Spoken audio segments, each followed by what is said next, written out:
So on this 2x2 matrix, if risk is on the y-axis and customer uncertainty is on the x, you'll have at the top right the highest, riskiest things with the lowest level of certainty. And that's where you should focus your time and efforts in research first, because research ideally always builds confidence in next steps in product development by creating certainty where there is none and mitigating risk. Today on The Optimal Path, we're looking at how to connect research impact to business outcomes and the increasing importance of building business influence for researchers.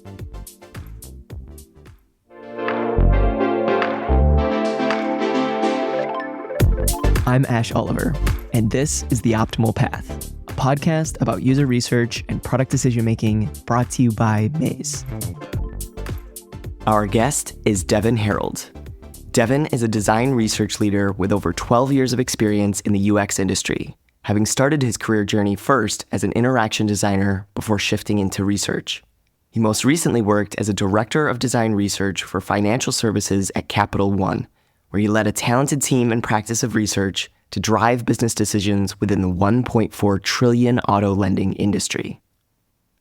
I'm excited to have you on, Devin. Thanks so much for being here. Absolutely. It's really nice to be here. So we're going to focus our conversation on connecting research impact to business outcomes, as this part of the practice can be really challenging and its importance seems to be growing, albeit debated in the field. You shared an interesting article entitled "Marketers Turn to Metrics to Measure the Impact of Their Initiatives" from the Business Journal at Wharton. And I think it's a fantastic parallel example to research. We'll be sure to link to the article in the show notes, but I thought this could be a great jumping off point. Maybe you could summarize the article and explain how you see the demand for tracking impact in user research comparing to the similar trajectory in marketing. Absolutely. Firstly, I really feel like this article starts to illustrate a bit more of what I feel we will see in our industry as we think about tying insights to tangible recommendations in the business that ultimately lead to business results.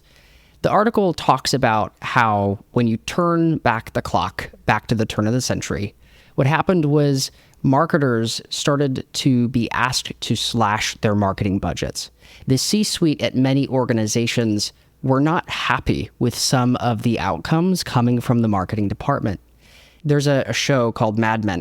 It is about an ad agency and how they were able to work through the toils of the industry at the time. And there's a famous scene called The Best Pitch of All Time.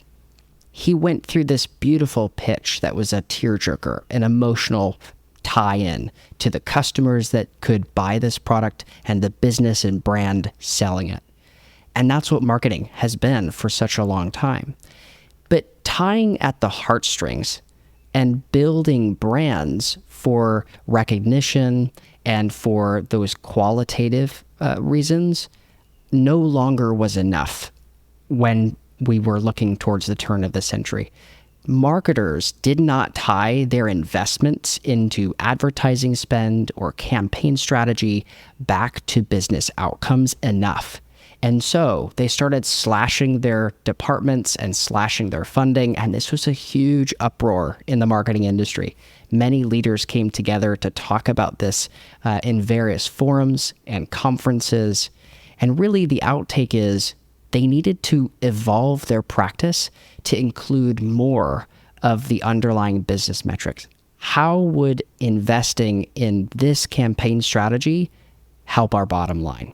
You fast forward now, and we have an entire suite of tools for doing that.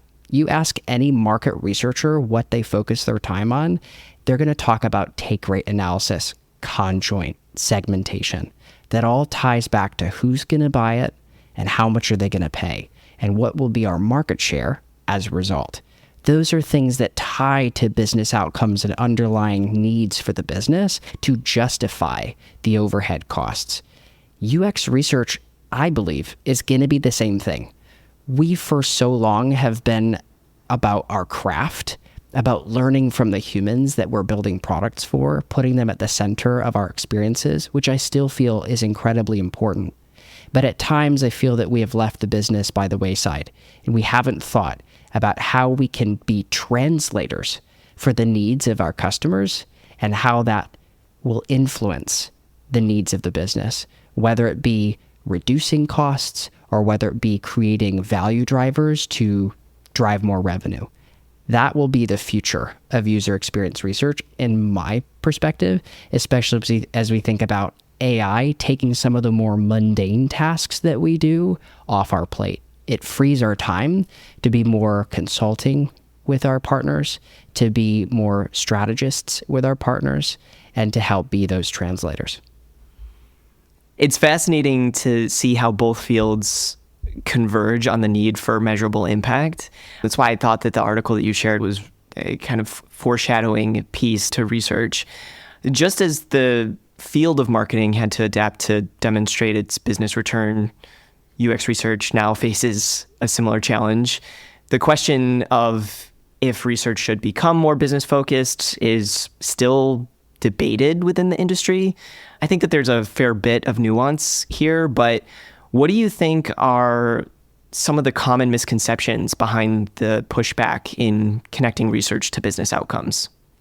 I think one common misconception is that it's not our job. I often get feedback from some researchers that suggest, well, my job is to learn from customers, identify opportunities, and hand that off. And it's not my job to drive those next steps or to make that connection. However, I don't fully agree with that. In my perspective, I believe it is becoming more of our job to be those translators, and not just to tee up recommendations or potential next steps, but to help our partners understand why they should follow those recommendations, why they should act on those next steps. And so that's one of the misconceptions, I would say. I think the other one is the flavor of impact. Impact and results may feel differently to different people. A lot of researchers feel that just getting, an internal quote from their business leader or their product partner could be enough to tell them they did a good job. But I really truly believe that impact is starting to look differently. Cross-functional teams are expecting to drive more tangible results, whether it be adoption of a new product, whether it be increased satisfaction. And if we're not doing the same, we may not be seen in the same light as a good functioning cross-functional partner. I think also the challenge, and maybe this breeds one of those misconceptions, is that it's hard. It already is difficult to do research, but it's even more difficult to follow the chain of impacts and results at the other end, because research often is so up funnel that we have to talk with many different people at many different times in order to see where the sort of nuggets of our insights have lived through the entire product development lifecycle. And that changes hands from design to product to tech to QA and so forth. So that can be a challenge for many people. And for some, maybe they don't want to take on that challenge, and that's fair. And for others, maybe they do, they just don't know how. Yeah, I definitely don't want to overshadow the difficulties that come with doing this. To your point, you highlight some really important factors, and a lot of this is kind of intangibles that might be inherent to research, the long tail nature of some of the research as you described, also limited bandwidth. A lot of teams are working under stretched conditions and having to conduct the research while also tracking these things. It definitely breeds a lot of obstacles. I think one way to counter this is by using the right metrics, and you alluded to that a little bit before. How have you thought about metrics and tracked the impact of research on business outcomes? I think there's two ways to think about this. First is you have to create the conditions to sort of tee up what those metrics could be, which I'll talk about. And then I'll give it a few examples of some metrics that you can look at in terms of tracking the actual impact. Firstly, when you talk about teeing up impact, what do I mean by that? You and your cross-functional partners who are on this research project or on this research journey need to agree on what are those metrics that you're tracking. What are the impacts you expect to make or the decisions that you expect to make through your research. The way that we do that, and that I've seen this done successfully, is leveraging a sort of a decision tree or decision table. Imagine a 3-column table. And column 1 is your set of hypotheses or key research questions, the things that you want answered from the study. Column 2 is how you are learning that. That's the metric part. Are you just asking this in a qualitative interview? Are you gathering usage data on the back end? Or are you asking a question in a Likert scale that you can report back on later? So how are you actually capturing that information relative to that hypothesis? Column 3 is where you take those metrics and translate them to business results, because column 3 is the decisions that you're going to make. So based on gathering data in that metric, what decision will you make coming out the other end? So 3-column table, column 1, hypotheses, column 2, metric, column 3, decision. If you have that on every research plan, it allows you to make sure you're truing back why it is we're doing this study in the first place and what it means for the business. And then on the other end, you simply look back at those decisions that you intended to make and the metrics that you've collected. And now as a cross-functional team, you can make those decisions together. And that's what impact could look like. Here's a couple of flavors of how things could manifest in terms of what types of results you'd care about or what types of impact you'd want to track. There's a mixture of qualitative and quantitative here. Qualitative could be, how did partners feel about what you delivered? So literally quotes from partners could be powerful, but that doesn't tell the whole story. One thing could be, what amount of new forums has the research team or this particular project been invited to? Maybe you got invited to participate in a staff meeting, or to add your insights to a newsletter, or to show up in some form of quarterly review session with leaders. All of those are great things to measure and monitor across your projects to see if you're starting to gain more stakeholder buy-in and support and influence with your work over time. On the quantitative side, you can even track, well, if this was a usability test, how many pain points did we identify? And of those pain points, how many are we tackling in the product backlog? That's something that you could quickly determine how impactful your research was. In addition, you can see all at the far end of the product development lifecycle, if a feature was launched and it increased adoption, let's say by 20%, but you had a say in that feature and how it was designed because of the insights you delivered. Truing those metrics back to your contributions is really important. And I know a lot of researchers feel a little bit uneasy about making that jump. Oh, there was so many people involved. There were so many other decisions. It wasn't all me. All of that is true, but you still had a role to play. Your insights still helped to pave the way for that successful product launch, and you should get credit for that. Communicating these metrics and the decisions that the insights drove is a really important part of tracking and documenting these things in the first place. So how might you advise communicating the value of UX research to stakeholders or socializing this more broadly? Are there any similar strategies that you've used to ensure that the value resonates and kind of gains that buy-in? Love the question. I think it starts with making sure that you are tracking those things. So we talked about the decision tree with how to make sure every project ties to those decisions. But how do you actually make sense of tracking those metrics, of making sure that you are familiar with the impact that your work is driving before you start to communicate it to others? So firstly, I would make sure that if you don't already, that you would have some form of impact tracker. It can be a simple spreadsheet or even an archived place in your email where you send yourself personal notes, but something that outlines what was that decision that was made, what was that result that we saw, and what was your contribution to it. Even include quotes from cross-functional partners around how they felt about your work that you delivered. And once you start to gather that, you'll get a good sense of the results that you are delivering. Of course, that's really good for performance ratings, but it also is really helpful for eventually communicating that back. Because when you're communicating the value of research, you have to lean by demonstrating the value, not just talking about the value. So if you have tangible results that you can tie back to, that you can point to with stakeholders, that's what you want to do. 1 or 2 case studies can go a very long way for gaining influence with partners who may not have been familiar with research or just may not be as tuned in to what research can provide them or their products.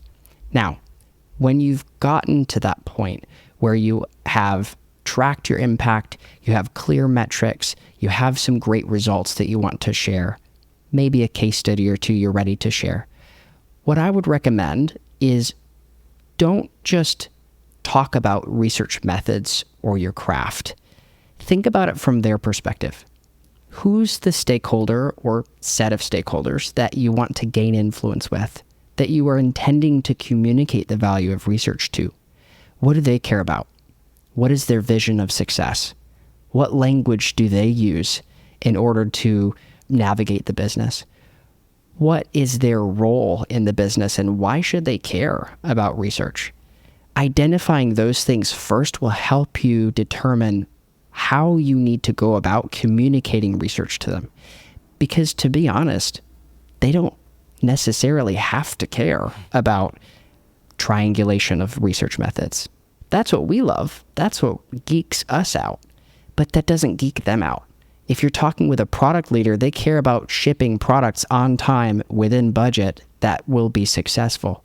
How do you know that going into that conversation and then leverage your talking points to make sure you true back and build a bridge between what you value and what they value? Because that will create common ground that will enable an easier conversation that clearly demonstrates that you understand the world they live in, that you understand their measures of success. So that would be the first thing that I would do. The second thing is when you're trying to, let's say, identify opportunities for driving research, I wouldn't ask them what research they need. I would take the sort of forward approach and ask them what their roadmap items are, ask them what their focus is for the next few weeks, sprints, or quarters, and then recommend to them based on that what research you feel they need. That is a great way of making sure that you don't just ask them what they need, because often people are more familiar with iterative research approaches and not so much generative or foundational needs that can help them pave the way for their next roadmap. And that's something that you might be able to help support them with. What that does is you're not only making sure that they have a well-rounded research portfolio when communicating its potential value of research, but you also are now becoming a thought partner, because now you might have just opened their mind to thinking, oh my gosh, I didn't know research could do this much for me. I didn't know it could answer these types of questions. But you're not going to get there if you go in just asking what they need. You need to sometimes tell them what they need.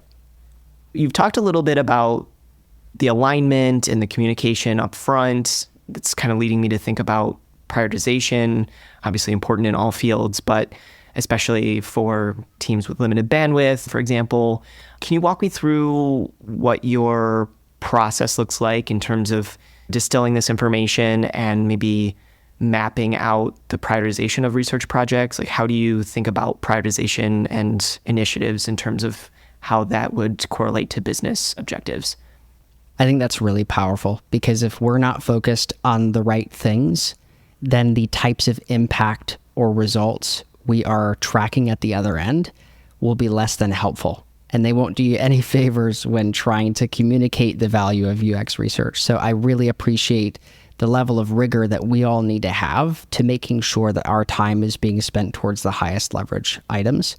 And I think that the same can be said for many other departments in any company. So it's good that we're focusing here.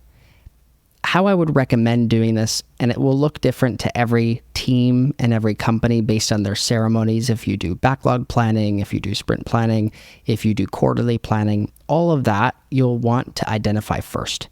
What are the planning cadences or the ceremonies within your organization that your partners leverage to plan their own work? Because at the end of the day, a product team still needs to know what they're shipping so that way they can promise to leadership and potentially to even stakeholders what they're delivering in a given year. How do they do that? Where do they do that? Who does that? Identify that first and try to insert yourself within those processes. So that way you're not standing up something brand new that seems different or isolated from what they're doing, but you're embedding yourself in the business as a thought partner. So that's first. The second thing is I would work backwards from the highest priorities. If you're meeting with senior leaders in one-on-ones or even in team workshop sessions to determine what research you might need to do, like I mentioned earlier with influencing stakeholders or communicating the value, don't start by identifying what research you need to do. Start by identifying what products you need to ship, what features you are focused on, or what needs the business has. What does the business need to accomplish this year? Or what does this product need to support this year? And work backwards from there, because that allows you to tie directly to the business priorities.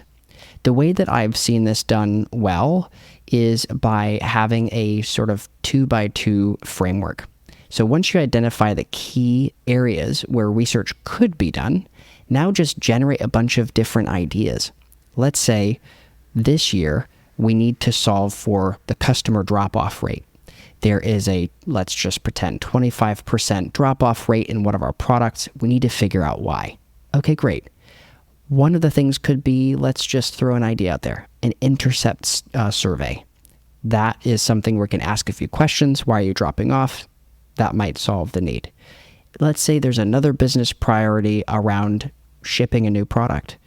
Well, we don't know who would use this product yet, so maybe more generative research, building personas might be a good idea. So as you're working backwards from business priorities, you're identifying potential methods and potential studies that you could do, but now you need to find which ones you should do. Because to your point, you only have so much capacity and so much time in the day. So let's map out all of the things. Just throw all the ideas at the wall of what studies you could do that tie to those core business objectives. And now use a 2x2 framework of risk versus customer uncertainty. Risk is, what is the risk to the business if we get this thing wrong? So for example, if we are intending to launch our flagship product and it completely flops because we didn't solve the right problems in the right ways, that's probably a big deal. We want to make sure that we put every bit of rigor into that thing so that it is successful.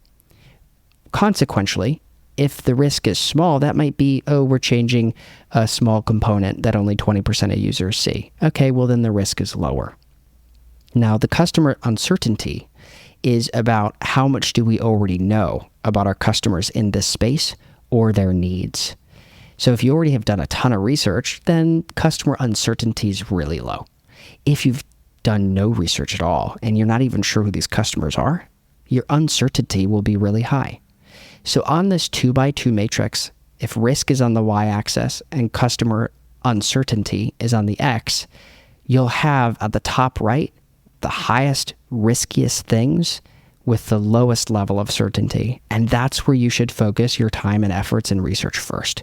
Because research, ideally, always builds confidence in next steps in product development by creating certainty where there is none and mitigating risk.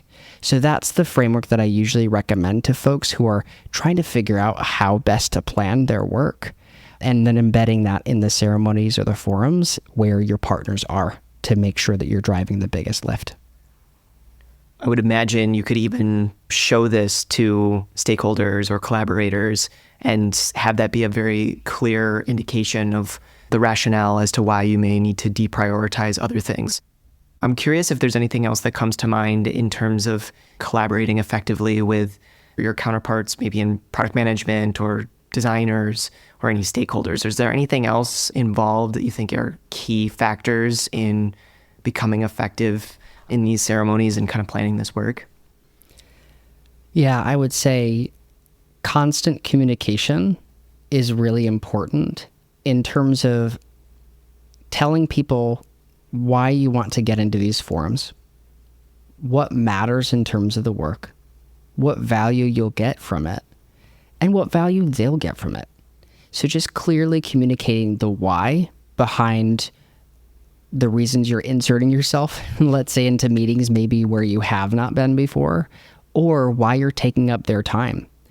If you're hosting a workshop session to prioritize research, you want to involve those partners. You don't want to come back to them and unveil your priorities and have them scratch their heads wondering how you got there. Just like the design process at large, we should be including our cross-functional partners every step of the way. And that is no different when planning research. So make sure that you have a high amount of collaboration and a high amount of communication, so that way you're clearly displaying the why they should care about this process and what it means for them personally.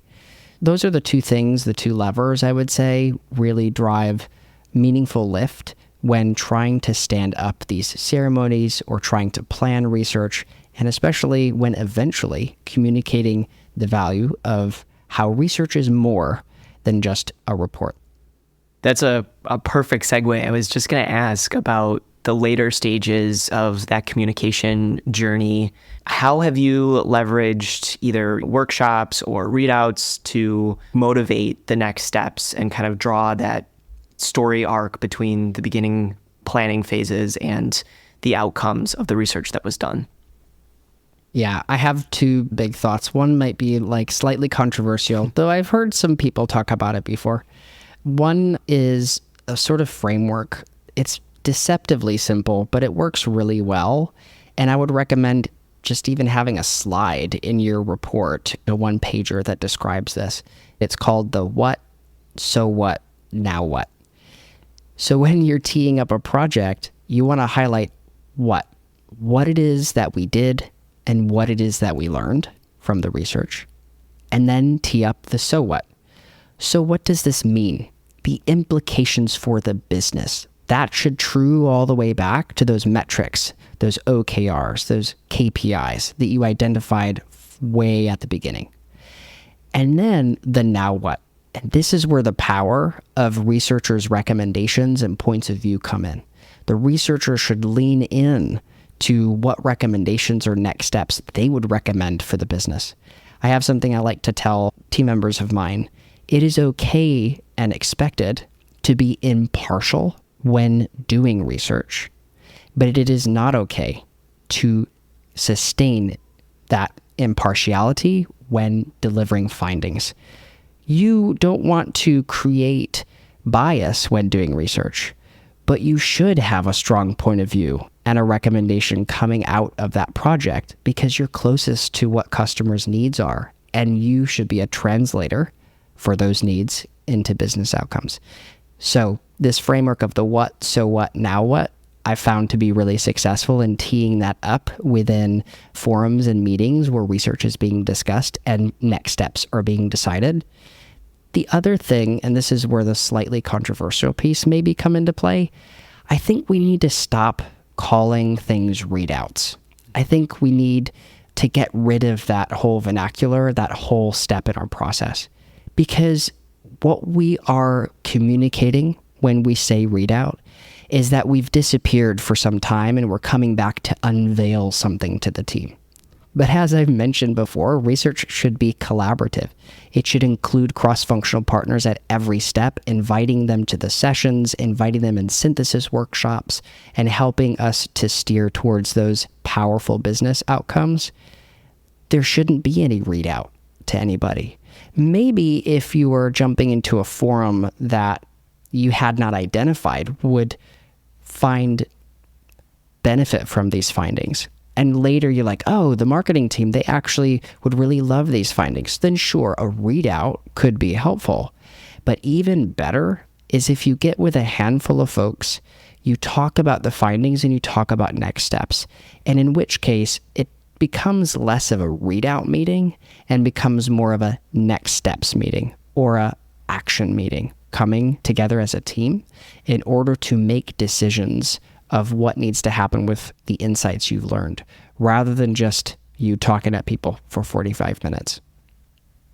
Yeah, I think your approach really reflects the transition into more of that strategic emphasis of research and helps make those insights much more actionable. I'm wondering if there's any creative things that have stood out to you in those meetings or workshops in the ways that you've maybe seen the light bulb moment happen for other people. Are there ways that you've seen researchers do this really well in those meetings where it's not just talking at their counterparts, but making it more of a collaborative moment in the process? We need to involve our partners to help us identify those next steps and work together to do that. And we can be facilitators of that. I think often researchers are a little leery of running workshops because they might think that that's supposed to be for the designer. The designer runs ideation workshops, not the researcher. But I don't agree. I think that researchers should be empowered to lead their own ideation sessions alongside design. And so it kind of comes back and reminds me of one of my favorite quotes: show me and I will see. Tell me and I will listen. Involve me and I will understand. Taking those readout sessions as less of a let me give you a presentation with a deck, moving it towards a workshop style format, I think can be pretty powerful. The other thing I would recommend, if you are going to have a piece of that time before a presentation, let's say not everybody was able to read the pre-read or look at the insights prior to that session, you want to make sure they are coming from the same understanding of what you've learned. There's a funny acronym that I came up with. I'll call it MILK. It is how to think about ways to differentially create your presentation slides. So it's an acronym. It stands for metaphors, images, layouts, and quotes. If you are building a research report that you want to resonate with partners, and if you want this to be shared widely, that really feels like people truly understand the customer need, they're compelled to do something about it, you want to do things like leveraging metaphors. If you're talking about someone's layers of needs for a product, maybe use Maslow's hierarchy of needs pyramid to visually communicate that metaphor. If there's a balance between communication, let's say one of your insights is we have to make sure we're not communicating too much, but we can't communicate too little. Maybe a fulcrum or some kind of scale could be very interesting, a visual metaphor to explain that finding. Using images, if you did contextual inquiry or interviews, leveraging images from the actual sessions themselves, putting a face to your customers can be powerful, as well as layouts. I see very often that in research reports, researchers have the same layout for every single page. I would try to break it up. When things, especially presentations, feel less monotonous, you have less people checking out and less people multitasking. And then quotes. Put a big, huge block quote, just the quote alone, on a page to break up some of the content and to emphasize points or moments with customers that you really want to illustrate very well. So using the milk analogy, you can really drive more understanding and empathy with the report itself. That could be a really great tie-in to the workshop that you want to lead by tying insights to actionable next steps. I think this is something that's talked about so much, but having that really goes a long way, I think, to making these things digestible and memorable and sticky, and that all leads to increasing the visibility and influence of user research and the actions that are then taken. Devin, you have so many frameworks. It demonstrates just how experienced you are. What am I not asking you in terms of this topic? That is a wonderful question. I think the thing that's left unsaid is how we find our place in the world relative to an industry that is increasingly democratized. So we talk about research driving business impact. We talk about how researchers can do that and how we have limited bandwidth. However, there's a unique challenge that we are also facing in the industry where more and more designers are expected to do some level of basic research. And us as researchers, in some cases, are facing a bit of an identity crisis. And in other cases, we are trying very hard to draw clear lines in the sand around what makes their role different from ours. And I think it's worth not skirting around that challenge because it is one.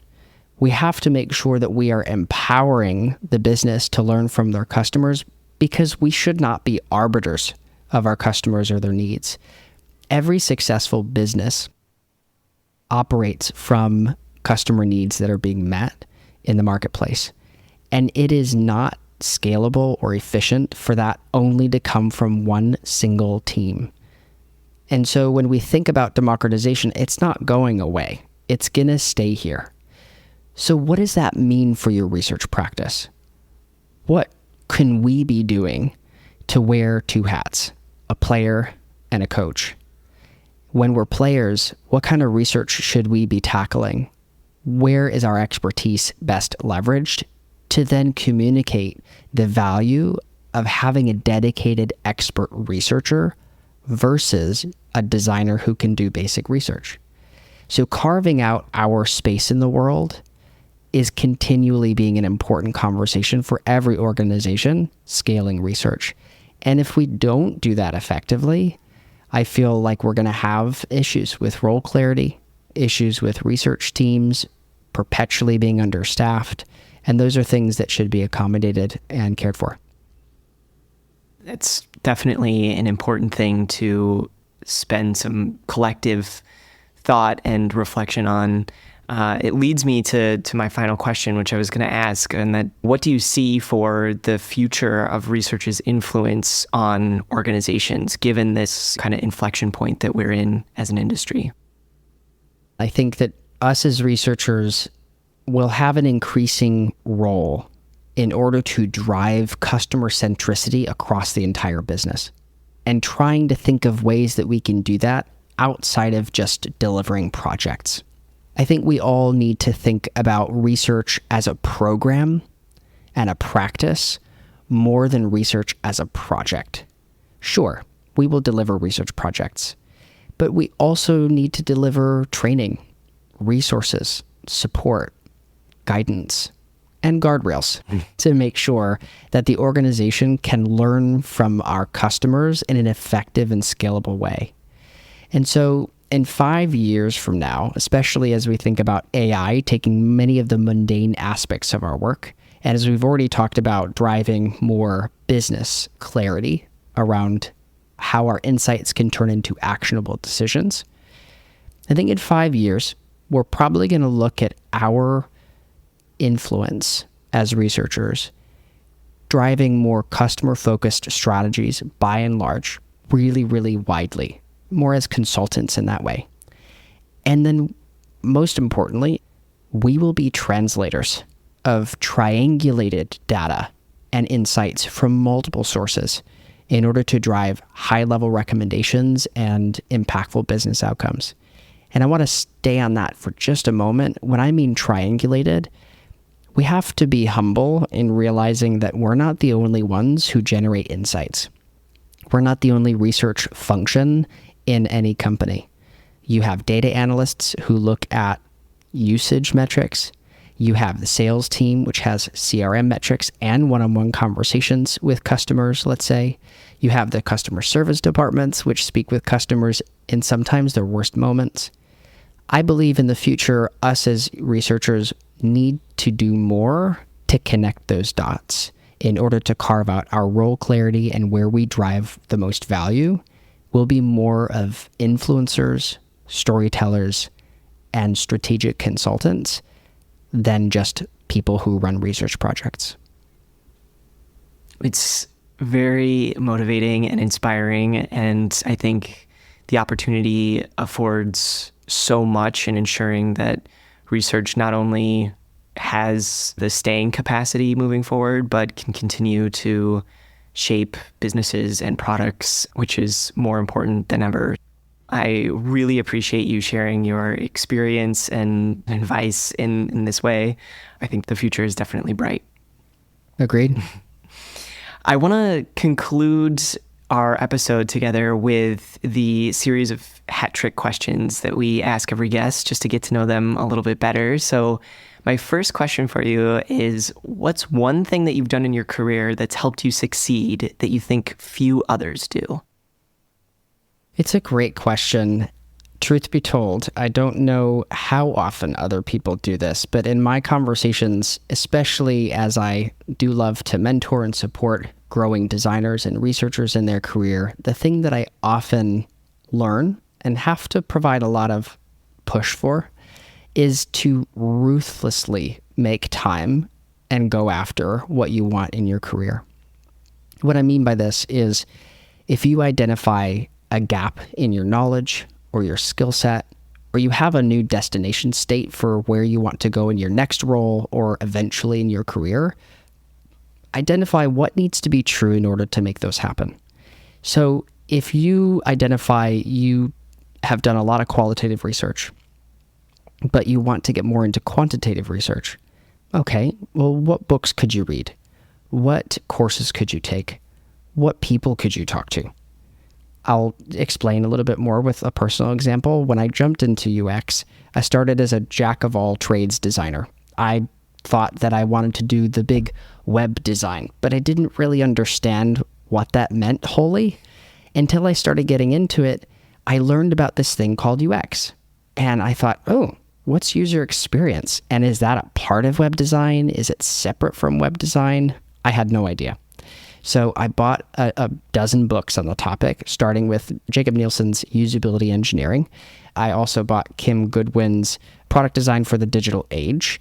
I also found a free online course by Stanford on human-computer interaction and decided to take that on the nights and weekends to just continually spruce up my knowledge. Most recently, I did this again. When joining Capital One, I wanted to learn more about the business side of how businesses make money. And I knew that I could learn that in my role, and maybe that would be the easier thing to do. But instead, I signed up for a course that took me a year to complete by the Wharton School of Business that was about business analytics. I learned the details of how to read a balance sheet. I learned how to stand up operations and how to measure operations effectively within teams and businesses to see if you need to cost cut, to see what decisions you need to make. And those are things that have helped me personally fill gaps in my resume and in my knowledge, but it wouldn't have happened just by shoving it all into the 9 to 5. I needed to work outside of it. So if you have things that you want to do in your career or even in your personal life, you have to make time and you have to ruthlessly prioritize them, because otherwise it's not going to happen. I think that's great advice, and I appreciate the personal story. We have a similar entry point into UX. You made mention of some industry-related books that got you started, but what would you say is the industry-related book that you've given or recommended the most, and why? I'll say 2. One is specifically related to the field of user experience, and then one is more about problem solving and leadership. So the first one is one I already mentioned, in fact, Designing for the Digital Age by Kim Goodwin. It has a ton of information, everything from how to lead a product pod to how to run really rich generative customer interviews, thinking about a facet of different requirements. Such a great starting point for anybody who wants to learn all the details so that they can make determinations on their research projects when they need to on what the highest leverage points would be. The second one, and I know I'm cheating because you asked for one, but the second is Beautiful Constraints. So that book is about seeing an opportunity, and when you see an opportunity, oftentimes there's a lot of things that get in the way. There's a lot of constraints we face every day, but instead of seeing those constraints as restrictive, we can see those constraints as a catapult to problem solving. And the book has so many great examples of how very innovative companies have worked with constraints to create differentiators for themselves and sustain growth in their very competitive marketplaces. And so I recommend that book for anybody looking to learn about organizational strategy or just to have a really great framework and mindset for creative problem solving. My last question for you, Devin, is what is an unusual habit or an absurd thing that you love? I would say I have a very deep obsession with ancient Egypt. I started falling in love with ancient Egypt when I was about 6 years old after visiting a museum and becoming enamored with a small Cleopatra figurine. At the time, I played with Barbies, and I thought she was similar to a Barbie, so I brought her home and just fell in love with the story on the back of the packaging that talked about ancient Egypt. Since then, I've grown up loving ancient Egyptian memorabilia. On my desk, I have a sphinx next to me, like a little statuette. I have a few Egyptian tattoos. And last fall, I was able to actually visit Egypt, which was like my huge bucket list item. I learned to read and write in ancient Egyptian. So now I know a ton about pharaohs and tombs and temples. And now I know a little bit about the ancient language. So that's kind of what I nerd out about on my weekends. I love how that stood out to you so much as a kid and has transcended the years. Devin, this has really been remarkable. I think there's a wealth of knowledge in what you've shared today, so thank you so much for being here.